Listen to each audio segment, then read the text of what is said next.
Neville Longbottom is such an interesting character. He grows in maturity each year, and it's really enjoyable watching his character develop. However, throughout his school years, while he was indeed growing, the question remains, what exactly was going on inside Neville's head? Happiness can be found even in the darkest of times, when only remembers to turn on the light. Here's the thing about Neville Longbottom. He's naturally genuine, and there's very few people that come across that way in real life, let alone the books. And credit to Matthew, who I honestly believe plays Neville to a T on screen as well.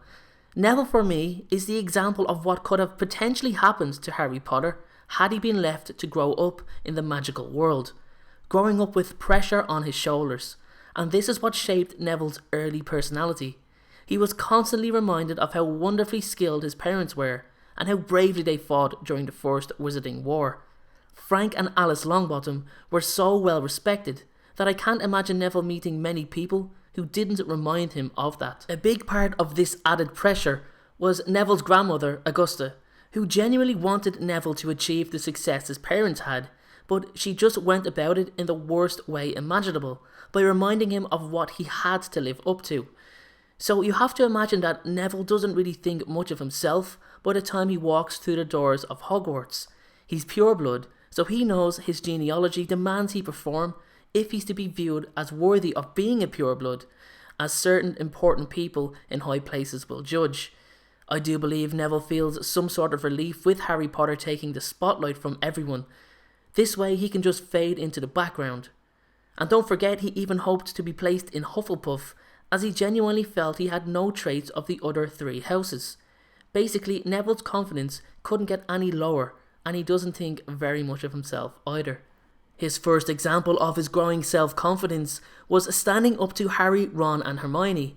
Neville cared about Gryffindor House losing so many points due to Harry's actions, and it bothered his friends too, and that meant something to Neville.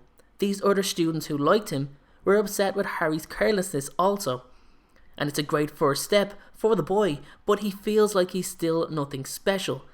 Neville is intimidated and actually scared of Professor Snape, and he feels very incompetent when he struggles with potions, and instead of the professor helping him with extra tutoring, he belittles the boy instead and threatens his toad. So it's his third year, and I feel in Neville's mind he blames his poor magical ability and lack of self-belief for his struggles. And after the whole lost passwords fiasco, which seen him banned from Hogsmeade and unable to get access to the Gryffindor common room unless somebody else is going in at the same time, in addition to being told he brought shame on his family, Neville has hit rock bottom, and I can't imagine how low he must feel, and it was at this point that I really and truly felt sorry for him. Neville's life really begins to change when he starts to shine in herbology. In fact, he becomes extremely good in the subject.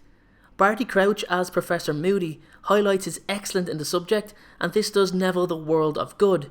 He finally feels like he's the best at something, and it certainly shows with Neville devoting the majority of his spare time to further studying herbology. And this is where he starts to believe in himself. Even in the Order of the Phoenix, he's pretty poor at wand movement and execution, but he practices and perfects it eventually, and it really does pave the way for him in his eventual path of leadership.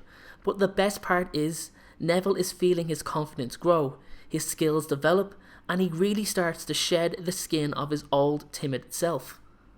By the time of the Deathly Hallows, with nobody to step up in Harry's absence, Neville must be thinking that the students need a leader, and it's time to show his own bravery and step out of his parents' shadow. He refuses to bow down, and he insults the Carrows during Muggle Studies class. And this is a new Neville, someone who was ready to lead the line. Guys, liking a video now weighs in very heavily on whether the video will be successful or not, as it was released in the latest YouTube update video from the creator studio. So please give this video a like if you feel it deserves it. Check out the other Harry Potter videos on the left, and my channel World of Wonder is on the right. Thanks again and have a great day.